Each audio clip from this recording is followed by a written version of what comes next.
मैं आज 8वीं कक्षा के समाचार पत्र पाठ करती हूँ। समाचार पत्र की आत्मकथा।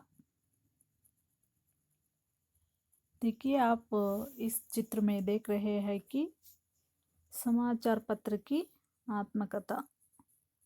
समाचार पत्र कौन कौन से होते हैं?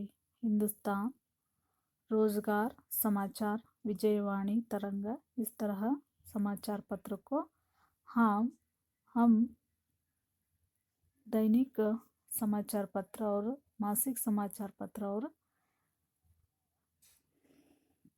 देखते हैं, है ना बच्चों। स्वागत है आपको। B A hero, always say I have no fear, Swami Vivekananda. इस तरह उन्होंने कहा है। ಪತ್ರಿಕೆಗಳನ್ನು ನಾವು ಹೆಚ್ಚಾಗಿ ಓದಬೇಕು। रोज सवेरे घर में आओ। रोज सवेरे कौन आता है घर को? समाचार पत्र आते हैं। देश विदेश की खबर सुनाओ। जमीन आसमान की बातें बताओ। इस तरह समाचार पत्र कहते हैं। जानते हो मैं कौन हूँ? मैं ही हूँ समाचार पत्र। यहाँ बच्चे का चित्रपट भी आप देख रहे हैं। याद आया आपको मैं कौन हूँ? वही है समाचार पत्र। रोज आप न्यूज़पेपर पढ़ते हैं, है ना बच्चों। मैं ही समाचार पत्र हूँ। हिंदुस्तान समाचार पत्र, रोजगार समाचार, विजय कर्नाटक, नवभारत टाइम्स, विजयवाणी, तरंग, कन्नड़प्रभ, सुधा। इस तरह हम समाचार पत्र पढ़ते हैं। समाचार पत्र की आत्मकथा। सुबह होते ही मैं हर एक घर में दिखाई देता हूँ। कई लोगों को मुझे पढ़े बिना सुबह ही नहीं होती। कई मुझे पढ़ते पढ़ते ही चाय या कॉफ़ी पीते हैं। मैं व्यक्ति के जीवन का एक महत्वपूर्ण हिस्सा बन गया हूँ। मैं मनुष्य को उनके अपने घर बैठे बैठे सारे विश्व की जानकारी देता हूँ। मैं गरीब सबके ज्ञान का सस्ता और सुलभता साधन हूँ।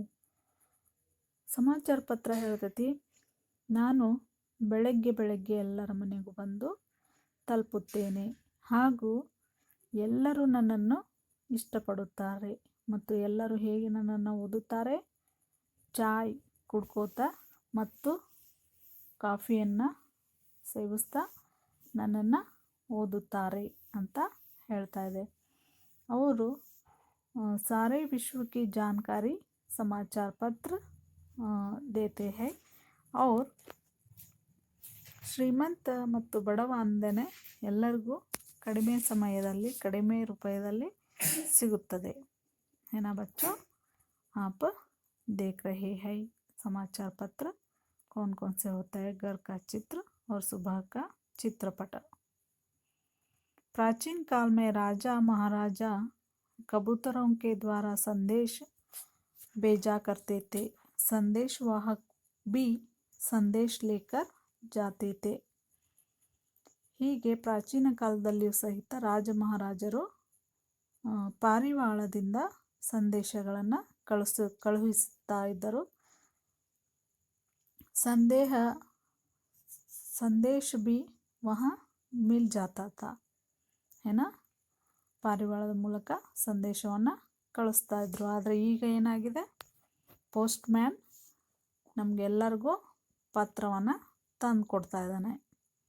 आज समाचार पहुँचाने के कई साधन बने हैं, जिनमें रेडियो, टेलीफोन, दूरदर्शन, कंप्यूटर आदि मेरे साथी हैं। समाचार पत्र बोलते हैं कि ಇವತ್ತು ಸುದ್ದಿ ಸಮಾಚಾರವನ್ನು ತಲುಪಿಸುವಂತಹ ಹಲವಾರು ಸಾಧನಗಳು ಬಂದಿದೆ. ರೇಡಿಯೋ ಆಗಿರ್ಬೋದು, ಟೆಲಿಫೋನ್ ಆಗಿರ್ಬೋದು ಮತ್ತು ದೂರದರ್ಶನ ಹಾಗೂ ಕಂಪ್ಯೂಟರ್. ಈ ರೀತಿಯಾಗಿ ಹಲವಾರು ರೀತಿಯಲ್ಲಿ ಏನಂದರೆ ಸಾಧನಗಳು ಬಂದಿದೆ, ಜನರಿಗೆ ತಲುಪಿಸುವಂಥದ್ದು ಆಗಿದೆ. ಅದೇ ರೀತಿ ಅದರ ಚಿತ್ರಪಟವನ್ನು ನೀವು ನೋಡುತ್ತಿರುವಿರಿ ಮಕ್ಕಳೇ. ಏನ ಬಚ್ಚೋ ನೋಡ್ರಿ, ಫೋನ್ ಮತ್ತು ಟಿವಿ, ರೇಡಿಯೋ, ಕಂಪ್ಯೂಟರ್ ಚಿತ್ರಣವನ್ನು ನೋಡುತ್ತಿರುವಿರಿ. रेडियो जैसे साधनों से हम केवल समाचार सुन सकते हैं, लेकिन दूरदर्शन जैसे साधनों के द्वारा सुनने के साथ साथ हम घटनाओं को देख भी सकते हैं. इन सभी में से मैं सरल साधन हूँ और लोगों तक तरह तरह के समाचार पहुँचाता हूँ. ಹೀಗೆ ರೇಡಿಯೋ ಮೊದಲು ಸಮಾಚಾರವನ್ನು ತಲುಪಿಸುವಂತಹ ಮೊದಲನೇ ಸಾಧನವಾಗಿತ್ತು. ಆದರೆ ಇವತ್ತು ನೋಡುವುದರ ಮೂಲಕ ನಾವು ಟಿ ವಿಯಲ್ಲಿ ಸಮಾಚಾರವನ್ನು ಕೇಳಬಹುದು ಮತ್ತು ನೋಡಬಹುದು. घटनाओं को भी हम देख सकते हैं. ಇನ್ ಸಭಿ ಮೇಸೆ ಸರಳ ಸಾಧನ ಯಾವುದು ಅಂದರೆ ಶ್ರೀಮಂತರು ಮತ್ತು ಬಡವರಿಗೆ ಕಡಿಮೆ ವೆಚ್ಚದಲ್ಲಿ ನಾವು ಸಮಾಚಾರವನ್ನು ತಲುಪಿಸಬಹುದು. ಹೀಗೆ ಕಡಿಮೆ ಸಮಯದಲ್ಲಿ ನಾವು ಸಮಾಚಾರವನ್ನು ತಲುಪಿಸಬಹುದು ಮಕ್ಕಳೇ. ಈ ರೀತಿಯಾಗಿ ನಾವು ಎಲ್ಲಿಂದ ಎಲ್ಲಿಗೆ ಬಂದಿದ್ದೇವೆ ಅಂತಕ್ಕಂಥದ್ದನ್ನು ಚಿತ್ರಪಟದಲ್ಲಿ ಕಾಣಬಹುದು. ರೇಡಿಯೋನಲ್ಲಿ ಕೇಳ್ತಾ ಇದ್ವಿ ನಾವು, ಆದರೆ ಇವತ್ತು ಟಿ ವಿನಲ್ಲಿ ದೃಶ್ಯವನ್ನು ಸಹಿತ ನೋಡ್ಬೋದು. भारतवर्ष में पहले में अंग्रेजी में बंगाल गजट नाम से सन 1680 में ಪ್ರಕಾಶಿತ हुआ. ನಾನು ಮೊಟ್ಟ ಮೊದಲನೇದಾಗಿ ಇಂಗ್ಲೀಷಿನ ಪತ್ರಿಕೆ ಯಾವುದಂದರೆ बंगाल गजट, इस तरह उनका नाम प्रसिद्ध हुआ. हिंदी में उदंत मार्तांड यहाँ है और कन्नड़ में मंगलूर समाचार पत्र प्रथम पत्रिಕೆಗಳಾಗಿ ಹೊರಹೊಮ್ಮಿದವು. वर्तमान समय में विभिन्न भाषाओं में हजारों की संख्या में मैं प्रकाशित होता रहता हूँ. Navbharat Times, Hindustan Times, Times of India, Deccan Herald, Indian Express, Amar Ujala, Samyukta Karnataka, विजय कर्नाटक, प्रजावाणी, उदयवाणी, दैनिक जागरण, राजस्थान पत्रिका, जनसत्ता आदि अनेक नामों में से मैं आपको मिल सकता हूँ. है ना बच्चों? ಹೀಗೆ ಅನೇಕ ಪತ್ರಿಕೆಗಳು ಇಲ್ಲ ಹೆಸರನ್ನು ಕೊಟ್ಟಿದ್ದಾರೆ. ನಿಮಗೆ ಆ ಹೆಸರುಗಳು ಸಹಿತ ಗೊತ್ತಿರಬಹುದು ಮಕ್ಕಳೇ, ಹೌದಾ? ಇದರ ಮೂಲಕ ನಾವು ಯಾವ ಪತ್ರಿಕೆಗಳನ್ನು ಇವತ್ತು ಓದ್ತಾ ಇದ್ದಾರೆ ಅನ್ನೋದನ್ನು ತಿಳಿದುಕೊಳ್ಳಬಹುದು. ಹಿಂದಿಯಲ್ಲಿ ಬಹಳಷ್ಟು ಪತ್ರಿಕೆಗಳಿದೆ, ಮತ್ತು ಇಂಗ್ಲೀಷ್ನಲ್ಲಿದೆ, ಮತ್ತು ಕನ್ನಡದಲ್ಲಿನೂ ಸಹಿತ ಇದಾವೆ. ನೀವು ನೋಡ್ತೀರಾ ಅದರ ಚಿತ್ರಪಟವನ್ನು. मैं दैनिक, साप्ताहिक, पाक्षिक आदि के रूप में आपके हाथ में रहता हूँ. ಹೀಗೆ ದೈನಿಕವಾಗಿ ಬರ್ತಕ್ಕಂಥ ಪತ್ರಿಕೆಗಳು ಇದ್ರೂ ಸಹಿತ ಇವತ್ತು ನಾವು ಸಾಪ್ತಾಹಿಕ ಅಂದರೆ ವಾರ ಪತ್ರಿಕೆಗಳು ಮತ್ತು ಮಾಸಿಕ ಪತ್ರಿಕೆಗಳನ್ನು ನಾವು ನೋಡ್ತಾ ಇದ್ದೀವಿ.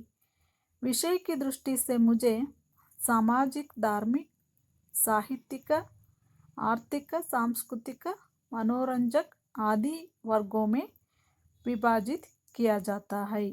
ಹೀಗೆ ಧಾರ್ಮಿಕವಾಗಿ, ಸಾಹಿತ್ಯಿಕವಾಗಿ, ಆರ್ಥಿಕವಾಗಿ ಮತ್ತು ಸಾಂಸ್ಕೃತಿಕವಾಗಿ, ಮನೋರಂಜಕವಾಗಿ ಎಲ್ಲ ವರ್ಗದಲ್ಲಿ ಪತ್ರಿಕೆಗಳಲ್ಲಿ ಬಿಡುಗಡೆಗಳನ್ನು ಮಾಡಿರ್ತಾರೆ. ವಿಷಯಕ್ಕೆ ಅನುಸಾರವಾಗಿ ಎಲ್ಲವನ್ನು ನಾವು ಬರೀ 4 ರೂಪಾಯಿ ಕೊಡೋದ್ರ ಮೂಲಕ ನಾವು ಏನು ಮಾಡ್ಬೋದು, ಎಲ್ಲ ವಿಷಯವನ್ನು ತಿಳಿದುಕೊಳ್ಳಬಹುದು ಏನಾ ಬಚ್ಚೋ. ಹೀಗಾಗಿ ನೀವೆಲ್ಲರೂ ದಿನನಿತ್ಯ ಏನು ಓದಬೇಕು, ಕನ್ನಡ ಪಾಠವನ್ನು ಓದಬೇಕು ಮತ್ತು ದಿನಪತ್ರಿಕೆಗಳನ್ನು ನೋಡಬೇಕು. ಹೀಗೆ ಕನ್ನಡಪ್ರಭ ಮತ್ತು ಸಾಪ್ತಾಹಿಕ ಪತ್ರಿಕೆಗಳನ್ನು ನೀವು ವೀಕ್ಷಣೆ ಮಾಡ್ತಾ ಇದ್ದೀರಾ ಮಕ್ಕಳ. मुझ में देश विदेशों में घटने वाली घटनाओं का विवरण रहता है. मुझसे खेल कूद, सिनेमा, मौसम, नौकरी संबंधी विज्ञापन, बाजार भाव, ಕೃಷಿ ವ್ಯಾಪಾರ ಸಂಬಂಧಿ ಸೂಚನಾಯೇ ಮಿಲ್ತಿ ಹೈ. ನೋಡಿ, ನನ್ನಲ್ಲಿಯೂ ಸಹಿತ ದೇಶ ವಿದೇಶಗಳಲ್ಲಿ ನಡೆಯುವಂತಹ ಘಟನೆಗಳನ್ನು ನಾನು ನೋಡಬಹುದು. ಏನೇನು ಹಾಗಾದರೆ ಅಂತಂದರೆ, ಆಟ ಓಟಗಳ ಬಗ್ಗೆ, ಖೇಲ್ ಕೂದ್ ಕೆ ಬಾರೆ ಮೇ, ಅವ್ರ ಸಿನಿಮಾ ಕೆ ಬಾರೆ ಮೇ, ಅವ್ರ ಮೌಸಮ್ ಕೆ ಬಾರೆ ಮೇ, ಇನ್ನು ನೌಕರಿಗೆ ಸಂಬಂಧಿಸಿದಂತಹ ಬಗ್ಗೆ ನಾವು ತಿಳ್ಕೊಬೋದು. कृषि व्यापार अनेक सूचनाएं यहाँ मिलती है बच्चों. आप इसका चित्रपट भी देख सकते हैं. हम कितने भाग्यशाली हैं ना बच्चों. आज हम घर में बैठ कर इस तरह के बातें भी सुन सकते हैं और देख भी सकते हैं. और कार्टून, पदबंध, विवाह संबंधी विज्ञापन, परीक्षोपयोगी सामग्री, परीक्षा फल आदि भी मुझसे जान सकते हैं. ಹೌದಾ, ಕಾರ್ಟೂನ್ಗಳನ್ನು ನಾವು ನೋಡಬಹುದು ಮತ್ತು ಪದಬಂಧಗಳನ್ನು ಜೋಡಿಸ್ಬೋದು. ಹಾಗೆ ಪರೀಕ್ಷೆಯ ವಿವರಣೆಯ ಬಗ್ಗೆ ನಾವು ಸಹಿತ ರಿಸಲ್ಟನ್ನು ವೀಕ್ಷಣೆ ಮಾಡ್ಬೋದು. आजकल मेरे अंदर समय समय पर बड़े बड़े लेखकों की रचनाएं भी प्रकाशित होने लगी. विशेषांकों में जीवनी, कविता, एकांकी, नाटक, कहानी, आलोचना, स्वास्थ्य, फिल्म संबंधी सूचनाएं आदि प्रस्तुत होती है. और किसानों के लिए कृषि संबंधी विशेष जानकारी भी मैं देता हूँ. यहाँ बता रहा है कि समय समय पर बड़े बड़े लेखकों की रचनाएं भी हम देख सकते हैं, जिससे उनके जीवनी के बारे में, कविता के बारे में, एकांकी के बारे में, और नाटक, कहानी, आलोचना, स्वास्थ्य, फिल्म संबंधी सूचनाएं भी हमें प्राप्त हो सकती है ना बच्चों. आप इस तरह हम देख सकते हैं. इन सब के अलावा लोग मेरे कारण वैज्ञानिक आविष्कारों से भी परिचित होते हैं. यदि संग्रह की ओर ध्यान दे तो आवश्यक विषयों की कतरने अपने पास रख भी सकते हैं. ಈಗ ಬೇರೆ ಬೇರೆ ವಿಷಯಗಳನ್ನು ನಾವು ನ್ಯೂಸ್ ಪೇಪರ್ ಬಂದಾಗ ಅದರಲ್ಲಿ ಕಟ್ ಮಾಡಿ ಒಂದು ಫೈಲನ್ನು ಮಾಡ್ಬೋದು. आज मैं ವ್ಯಕ್ತಿ ಕೆ ಜೀವನ್ ಕಾ ಏಕ ಅಭಿನ್ನ ಅಂಗ ಬನ್ ಗಯಾ ಹೂँ. ಇವತ್ತು ನಾನು ಒಬ್ಬ ವ್ಯಕ್ತಿಯ ಅಂಗವಾಗಿ ಬದಲಾಗಿದ್ದೀನಿ. अभी से आप भी मुझे पढ़ने लगेंगे तो आगे चलकर जीवन में मैं आपकी बहुत सहायता करूँगा. एक बार आपका और मेरा रिश्ता बन जाए तो वह जिंदगी भर टूटेगा नहीं. चलिए आज से ही यहाँ आदत ಡಾಲ್ ಲೀಜಿಯೇ. ಹಾಗಾಗಿ ಇವತ್ತಿನಿಂದಾನೇ ನೀವು ಪತ್ರಿಕೆಗಳನ್ನು ಕೊಂಡು ಓದಿರಿ ಮಕ್ಕಳೇ. वंदनाएं. आपको यहाँ समाचार पत्र के बारे में जानकारी मिली होगी बच्चों.